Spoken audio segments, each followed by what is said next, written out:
एक अनजान नंबर से आई वीडियो कॉल आपके बैंक अकाउंट को पूरी तरह से खाली कर देगी और आप उसके चंगुल में कुछ इस तरह से फंस जाएंगे कि बाहर निकलने का रास्ता समझ नहीं आएगा। लेकिन इस मुद्दे पर बात करने से पहले मैं आपको इस टॉपिक से जुड़ी हुई 2 सच्ची घटनाओं के बारे में बताना चाहता हूं, जिससे आपको इस टॉपिक को समझने में आसानी होगी। पहली घटना मुंबई शहर से जुड़ी हुई एक बुजुर्ग महिला की है, जिन्हें 26 दिसंबर 2024 को व्हाट्सएप पर एक वीडियो कॉल आती है। उस वीडियो कॉल में साइबर ठग पुलिस अधिकारी की वर्दी पहने हुए खुद को पुलिस अधिकारी बताता है। उसके बाद साइबर ठग उस बुजुर्ग महिला से कहता है कि आपके आधार कार्ड से इंडियन बैंक में एक फर्जी अकाउंट खोला गया है और उस फर्जी अकाउंट से बड़े पैमाने पर मनी लॉन्ड्रिंग की गई है। क्योंकि मनी लॉन्ड्रिंग करना या कराना ये गैर कानूनन है, ये कानूनन अपराध है, इसलिए आप पर पुलिस की कार्रवाई की जाएगी और आपको गिरफ्तार कर जेल भेजा जाएगा। बात सिर्फ इतने पर ही नहीं रुकी। इसके बाद उस साइबर ठग ने बुजुर्ग महिला से कहा कि अगर आपको इस केस से बचना है या फिर आपको जेल जाने से बचना है तो जैसा जैसा मैं कहूँ वैसा वैसा ही करते जाओ। दोस्तों, कहानी में आगे बढ़ने से पहले मैं आपको बताऊं कि मनी लॉन्ड्रिंग किसे कहते हैं। तो मनी लॉन्ड्रिंग एक ऐसा प्रोसीजर है जब हम काले धन को सफ़ेद धन में बदलते हैं, मतलब ब्लैक मनी को व्हाइट मनी में चेंज करने का जो प्रोसीजर है उसे हम मनी लॉन्ड्रिंग कहते हैं। कहानी में आगे बढ़ते हैं। इसके बाद उस साइबर ठग ने बुजुर्ग महिला से कहा कि आप जब तक मैं ना कहूँ घर से कहीं बाहर नहीं जाना है और इस बारे में किसी को कोई इन्फॉर्मेशन नहीं बतानी है। धीरे धीरे वो साइबर ठग उस महिला को जेल भेजने की धमकी से डराता धमकाता रहा और उससे पैसे वसूलता रहा।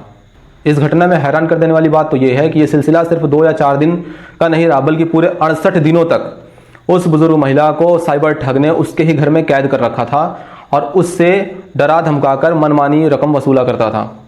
68 दिनों के बाद पता चला कि बुजुर्ग महिला ने अब तक उस साइबर ठग के अलग अलग खाते में तकरीबन 20 करोड़ रुपए ट्रांसफर कर दिए हैं। 68 दिनों के बाद जब मामले का पर्दाफाश हुआ तो पुलिस ने FIR दर्ज करी। इसी तरह दूसरा मामला गांधीनगर गुजरात का है, जहां पर साइबर ठग ने एक महिला डॉक्टर को उसी के घर में तकरीबन 3 महीने तक डिजिटल अरेस्ट रखा। 3 महीने तक उसी के घर में उसको कैद रखा।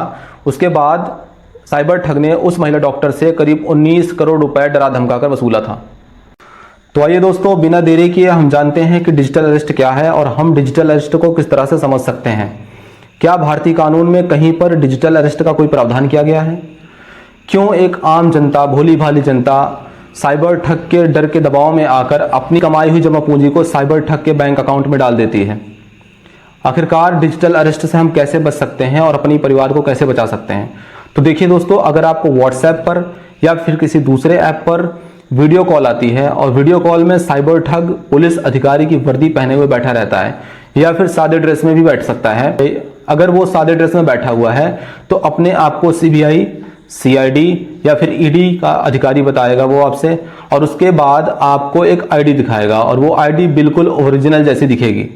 फिर साइबर ठग आपसे कहेगा कि आपका नाम मनी लॉन्ड्रिंग या फिर स्मगलिंग या फिर ड्रग सप्लाई करने में आया है, जिसके लिए आप पर पुलिस की कार्रवाई की जाएगी, आपके खिलाफ FIR लिखा जाएगा और आपको जेल भेजा जाएगा।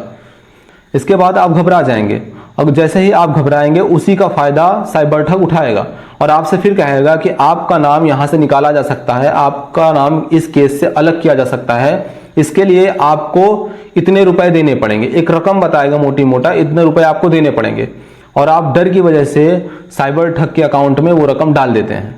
कई बार साइबर ठग यहां तक कहते हैं कि आपको हिरासत में लिया जा चुका है, अब आप लगातार अपने ही घर में रहेंगे, कहीं बाहर नहीं जाएंगे और ज़्यादा से ज़्यादा वक्त वीडियो कॉल पर बिताएंगे और वीडियो कॉल पर धीरे धीरे वो आपको डराएंगे, धमकाएंगे और आपसे पैसा वसूल करेंगे। और रिसेंटली एक मामला मेरे सामने और आया है, जहां पर एक लड़के ने पोर्न साइट पर जाकर पोर्न वीडियोज़ देखी। जैसे उस लड़के ने पोर्न वीडियोज़ देखकर फ़ोन को बंद किया, फ़ोन को बंद करने के थोड़ी देर ही बाद उसके फ़ोन पर एक वॉइस कॉल आती है। वॉइस कॉल में साइबर ठग कहता है कि आप पोर्न साइट पर जाकर एक गंभीर अपराध किए हैं और इसके लिए आपको फाइन देना पड़ेगा, क्योंकि आपके खिलाफ साइबर थाने में एक FIR लिखी गई है, जिससे आपको गिरफ्तार कर जेल भी भेजा जा सकता है। और अगर आपने फाइन देने से पहले कहीं इस बारे में कोई जिक्र किया तो आपकी गिरफ्तारी तत्काल कर ली जाएगी। ऐसे में इंसान सोचता है कि सच में मैंने पोर्न साइट पर जाके पोर्न वीडियोस तो देखी हैं और अगर इसलिए हमें गिरफ्तार किया जाएगा तो मेरे परिवार में, मेरे समाज में मेरी बहुत बेइज्जती होगी। इसी डर के वजह से, इसी इंसल्ट की डर के वजह से वो इंसान साइबर ठग के खाते में पैसा ट्रांसफर कर देता है। अब हम जानते हैं क्या भारतीय कानून में कहीं डिजिटल अरेस्ट का कोई प्रावधान है? क्या कोई सरकारी एजेंसी का अधिकारी या फिर पुलिस अधिकारी, किसी भी स्टेट का पुलिस ऑफिसर आपको फोन करके आपसे लगातार वीडियो कॉल पर बने रहने के लिए दबाव बना सकता है या फिर वीडियो कॉल पे आपसे पैसे वसूल कर सकता है? तो इसका जवाब है बिल्कुल नहीं। भारतीय कानून में डिजिटल अरेस्ट से रिलेटेड कोई भी प्रावधान नहीं किया गया है। ये पूरी तरह से इलीगल है और कोई भी सरकारी एजेंसी का अधिकारी, वो चाहे ईडी का हो, चाहे सीबीआई का हो, चाहे आपके सीआईडी का हो या फिर कोई स्टेट का पुलिस ऑफिसर हो, आपको वीडियो कॉल करके आपसे पैसे की डिमांड बिल्कुल नहीं करेगा और ना ही आपको लगातार वीडियो कॉल पर बने रहने के लिए कहेगा। तो दोस्तों ये दो तरीके हैं। अगर इन दोनों तरीकों से साइबर ठग आपके पास वीडियो कॉल करते हैं या फिर वॉइस कॉल करते हैं तो ये मान लीजिए कि आप डिजिटल अरेस्ट का शिकार होने वाले हैं और इसी क्राइम का नाम है डिजिटल अरेस्ट। चलिए दूसरे सवाल का जवाब जानते हैं कि आम जनता क्यों साइबर ठग के डर के दबाव में आकर अपनी जमा पूंजी को साइबर ठग के खाते में डाल देती है। तो इसका जवाब ये है कि जब साइबर ठग आपको कॉल करते हैं, वीडियो कॉल करते हैं, तो वो पुलिस अधिकारी की वर्दी पहने हुए होते हैं।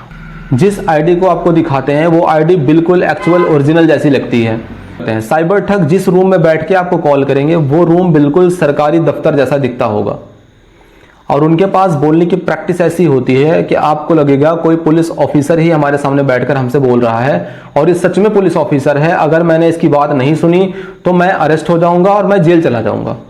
इसलिए जनता साइबर ठग की बातों पर विश्वास कर लेती है और वो जैसा जैसा कहता है जनता बिल्कुल वैसे वैसे कर देती है। वीडियो के अंत में हम आपको बताना चाहते हैं कि आप डिजिटल अरेस्ट से खुद को और अपने परिवार को कैसे बचा सकते हैं। हम कुछ गाइडलाइन आपको बताएंगे जिन्हें फॉलो करके आप अपने आप को और अपने परिवार को इस क्राइम से पूरी तरह से बचा सकते हैं। जो पॉइंट्स हम आपको बताने जा रहे हैं, इन पॉइंट्स को या तो आप कहीं नोट कर लें या अपने जहन में इनको बैठा लें। नंबर 1, कोई भी पुलिस अधिकारी या सरकारी एजेंसी का ऑफिसर आपको वीडियो कॉल करके अपनी पहचान नहीं बताएगा और ना ही आपको किसी मुकदमे में फंसे होने की जानकारी देगा। नंबर 2, कोई भी सरकारी अधिकारी आपको वीडियो कॉल पर अपनी आईडी या फिर वारंट या फिर एफआईआर की कॉपी साझा नहीं करेगा। नंबर 3, कोई भी पुलिस अधिकारी ऑनलाइन या फिर वीडियो कॉल करके आपके बयान दर्ज नहीं करेगा। नंबर 4, कोई भी सरकारी अधिकारी वीडियो कॉल पर या फिर आपको कॉल करके पैसे देने के लिए या फिर अपनी पर्सनल डिटेल देने के लिए आपको डराते धमकाते नहीं हैं। नंबर 5, कोई भी सरकारी अधिकारी आपको वीडियो कॉल पर लगातार बने रहने के लिए नहीं कहेगा और ना ही दूसरों से बात करने के लिए आपको रोकेगा। नंबर 6 जो सबसे ज़रूरी बात यह है कि भारतीय कानून में कहीं पर भी डिजिटल अरेस्ट का कोई प्रावधान नहीं किया गया है और अगर आपने कोई क्राइम किया है तो पुलिस आपके घर पर या फिर आपके ठिकाने पर जाकर आपको हिरासत में ले सकती है, आपको गिरफ्तार कर सकती है और फिर लाके थाने पर आपको जेल भेज सकती है। इन बातों का खास ध्यान रखकर आप अपने साथ साथ दूसरों के साथ भी होने वाले ऐसे साइबर क्राइम जैसे डिजिटल अरेस्ट को रोक सकते हैं। तो दोस्तों यहीं तक की जानकारी थी। अगर वीडियो अच्छी लगी हो तो लाइक करें, शेयर करें, चैनल को सब्सक्राइब करें। मिलते हैं अगली वीडियो में। तब